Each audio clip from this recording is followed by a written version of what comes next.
출애굽에서 가나안까지. 2. 애굽의 열 재앙을 통한 회개. 애굽에서 이스라엘 백성들을 구출하시기 위한 10가지 재앙은 세상의 신들과 그 신들을 믿는 자들은 반드시 심판을 받게 됨을 보여주십니다.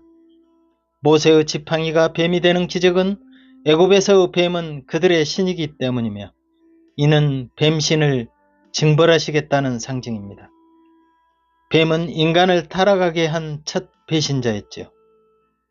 온갖 신들을 섬겨왔던 애굽왕 바로는 이스라엘을 절대 놓아줄 수 없다고 하여 본격적인 10가지 재앙이 시작됩니다. 이스라엘의 신 같은 건 모른다는 바로의 발언에 대한 대가이자 가르침이었습니다. 첫 번째 재앙은 강을 피로 변하게 하는 재앙이었습니다.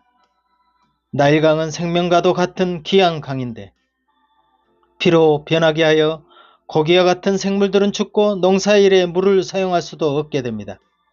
생명과 풍요를 주는 나일강 신을 무력하게 만드시고 하나님만이 참된 신이라는 사실을 제시하고 있습니다.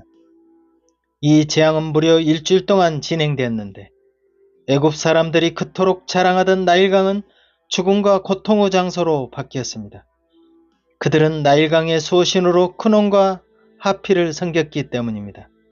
이 신들은 사람의 형상을 취하고 있으면서 하반신은 물고기인 형태로 우상시 되었던 것입니다. 두 번째 재앙은 곧 개구리의 출현이었습니다.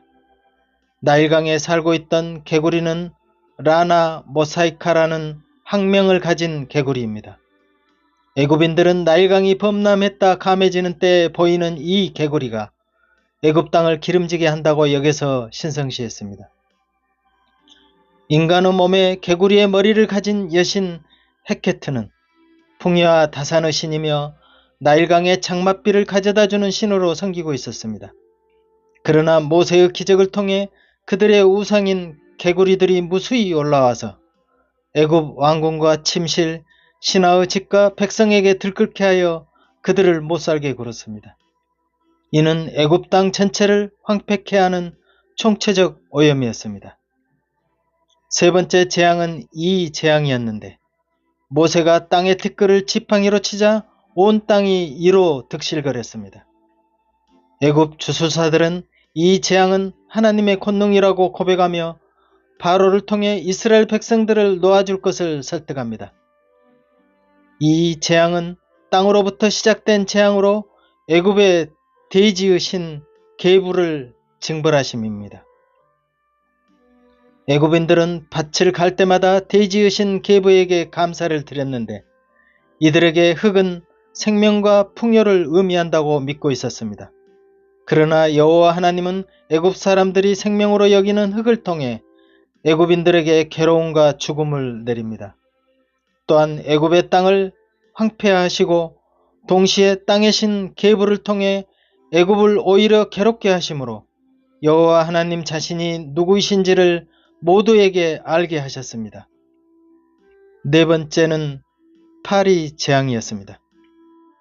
파리 재앙과 관련된 애굽의 신은 케프리이며 풍뎅이의 모습을 하고 있고 하루 일정을 관리하는 신으로 숭배되고 있었습니다. 파리 재앙은 여호와께서 물과 땅과 공기를 지배하는 분이심을 드러내신과 동시에 애굽의 물과 땅과 공기는 들끓는 파리떼로 파괴되어 도저히 살아갈 수 없도록 재앙을 내리신 것입니다. 이는 모든 자연은 창조자 여호와의 손에 움직이고 있음을 보여주신 것입니다. 다섯 번째, 가축 돌림병의 출현입니다. 이번 재앙은 특히 애굽인에게만 집중되어 내리도록 하여 이스라엘 백성과 구분하십니다. 애굽의 가축들은 심한 돌림병에 걸려 죽고 맙니다. 이는 가축의 죽음을 통해 살아있는 생명의 모든 것이 여호와의 손에 달려있음을 보여주십니다. 창조자 여호와의 능력이 아니고는 도저히 일어날 수 없는 일인 것입니다. 이 가축의 돌림병의 재앙은 애굽의 신들인 소의 신 하토로와 황소의 신 아피스를 굴복시켜 진정한 신은 곧 여호와이심을 보여주셨습니다. 여섯 번째는 악성 종기의 재앙입니다. 바로왕 앞에 있는 재를 날리자 애굽 온 땅의 사람과 짐승에게 붙어서 독종을 발하게 됩니다. 악성 종기의 재앙은 아무런 경고 없이 애굽을 강타하게 됩니다. 이는 처음으로 사람의 생명을 위협하는 재앙이 됩니다. 특히 애굽 주술사들과 바로와 그의 신하들도 악성 종기로 고통을 받아 여호와 앞에서 애굽 통치권도 모두 잃을 수 있다는 사실을 보여주셨습니다. 이 악성 종기에 따른 재앙은 애굽에서 모든 병을 치유하는 의술의 신인 이모탭을 무력화시키는 기적이었습니다. 일곱 번째는 우박재앙입니다. 대기와 공중에 관련된 재앙인 우박재앙은 인간 생명을 대규모로 위협하는 재앙으로 많은 사람이 죽었습니다. 또 우박으로 인한 보리와 삼의 파손은 이스라엘 백성들에게 짚을 구에다 벽돌을 만들라고 했던 바로의 요구에 대한 보복으로 대기의 신 슈와 농업의 신 이시스를 겨냥한 것이었습니다. 여호와께서 이스라엘 백성을 구별하시어 백성들이 살고 있던 고센 땅에는 전혀 피해가 없었습니다. 여덟 번째, 메뚜기 재앙입니다. 농경 지역에서 가장 두려워하는 재해 중에 하나입니다. 왜냐하면 모든 곡식을 순식간에 파괴해버리는 재앙이었기 때문입니다. 메뚜기 재앙의 결과는 심각한 기근을 초래하였기에 예전부터 무서운 형벌이었습니다. 애굽은 이런 자연재해 때문에도 이것을 막기 위한 메뚜기 신을 의지하게 되었던 것입니다.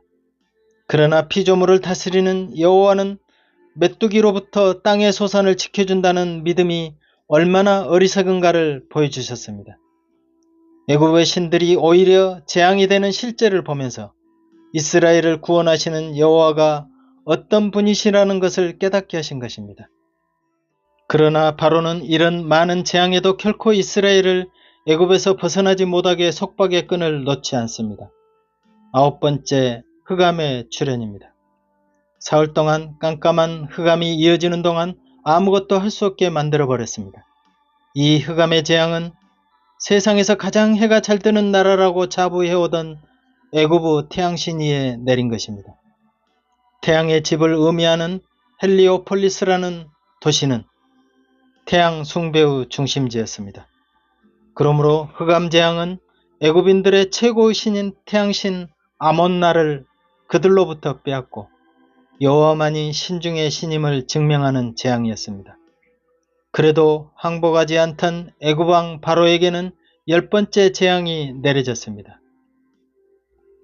애굽에서 처음 난 것, 즉 바로 장자로부터 맷돌 뒤에 있는 여종의 장자까지와 모든 생축에 처음 난 것이 모두 죽는 재앙입니다. 죽음의 공포가 현실적으로 이루어지며 전무후무한 큰 통곡이 전국에 넘쳐납니다. 그러나 이스라엘 자손에게는 사람에게나 짐승에게나 개의 혀마저도 무사하게 하심으로 이방의 각종 신들을 섬기는 애국과는 엄격히 구분하셨습니다. 이런 마지막 열 재앙으로 여호와는 애굽에서의 영적 전쟁을 통해 자신이 누구이신지를 분명히 드러내심으로 애굽인들뿐만 아니라 여호와의 전쟁을 지켜보았던 이스라엘 백성에게도 그들의 조상들이 말하던 여호와가 누구이신지를 분명하게 드러내셨습니다. 나를 여호와인 줄 알리라는 분명한 목적 아래 벌어진 여호와와 애굽의 모든 신들의 전쟁에서 승리를 나타내었지만 성경에서 표면적으로 나타나는 재앙의 원인은 애굽왕 바로의 완악함 때문이었습니다. 왜냐하면 바로는 여호와가 누구인지 모르기 때문에 이스라엘 백성을 내보낼 수 없다고 생각했기 때문입니다. 바로는 여호와의 존재를 인정하지 않았습니다. 그리고 이것은 애굽 백성들과 함께 그 당시 이스라엘 백성들이 가지고 있던 불신앙을 의미하는 것이기도 하였습니다. 이런 열 재앙을 통해 애굽의 왕과 주수사들과 애굽 온 백성은 여호와의 권능을 인정하고 믿게 되었습니다. 우리는 지금까지 출애굽기에 나타난 10가지 재앙에 대해서 그 재앙이 애굽신을 가리키는 것이며 여호와의 완전한 승리가 어떻게 나타났는지를 살펴보았습니다. 이런 재앙 속에 등장하는 애굽왕 바로는 어쩌면 나의 옛날 세상에서 하나님을 모르면서 나만 믿고 내 힘만 의지하며 세상 왕처럼 행세했던 어리석음을 보는 것 같습니다. 또 내가 출애굽하여 하나님 편에 들어와 있다고 해도 애굽 바로의 완악한 마음은 쉽게 떨굴 수 없다는 것을 신앙 여정을 통해 배울 수 있습니다. 바로의 세상은 얼마나 끈질기게 나의 육신을 통해 악착같이 내 곁을 쉽게 떠나지 않는 것인지 보여주신 것입니다. 심판이 더해짐에 따라 그래도 애굽왕은 여호와 하나님을 인정하였듯이 우리 또한 세상에서 내 멋대로 살다가 하나님이 살아계심을 인정하게 됩니다. 그리고 세상이란 바로 왕의 완악한 마음처럼 결코 쉽게 헤어날 수 없는 악의 속박에 갇혀 있다는 것을 깨닫게 되면서 회개의 마음이 일어납니다. 바로처럼 우리는 여호와가 누구간데 내가 그 말을 듣고 이스라엘을 보내겠느냐.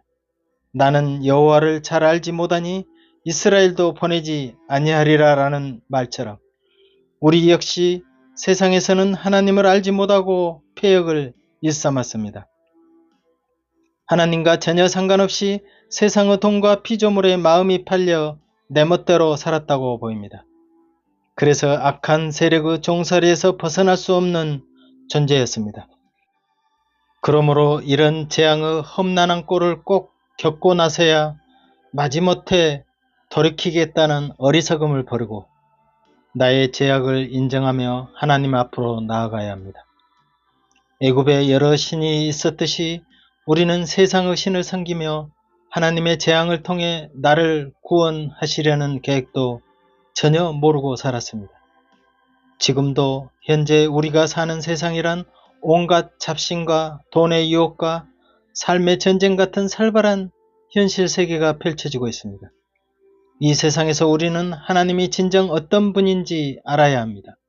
그러하기에 우리는 세상의 굴곡을 통해 하나님을 바로 알고 세상에서 돌이키고자 하는 마음으로 회개하여야 합니다. 신앙의 첫걸음은 이런 악한 세상에서 벗어나고자 하는 데서 출발합니다. 그 마음이 내 안에서 일어날 때 나의 발걸음은 하나님을 진정으로 만나게 될 것이기 때문입니다. 악한 세상에서 내가 탈출해야겠다는 자각이 중요합니다. 내가 감옥에 갇힌 죄인이라는 인식을 깨닫지 못하는 한 하나님의 구원은 있을 수 없습니다. 아니, 필요치 않다고 생각하기에 자기 멋대로 살아갈 것입니다. 악한 세상은 바로처럼 열 재앙이 내릴 때까지 끈질기게 나를 붙잡고 늘어지고 있습니다. 그러므로 하나님은 말씀하십니다. 시편 7장 12절에 사람이 회개치 아니하면 저가 그 칼을 가리시며 그 활을 이미 당기어 예비하셨도다. 라는 하나님의 말씀은 험하고 악한 세상에서 지금 바로 돌이키라고 명령하십니다. 세상에 대한 혐오와 부정을 느끼고 참으로 하나님께 돌아가고 싶다는 회개는 바로 강팍한 마음에서 분명히 부드러운 마음으로 바꿔주실 것입니다. 이는 성령님의 역사이십니다. 이제 하나님의 인도하심에 들어서기 위해 깊이 통회해야 할 때입니다. 지금 바로 이 순간이 회개의 시간입니다. 아멘. 박 작가의 하늘가락지에서 출애굽에서 가나안까지를 다음에도 계속 이어가겠습니다. 이를 통해 우리들의 신앙 여정을 돌아보는 계기가 될 것 같습니다. 감사합니다.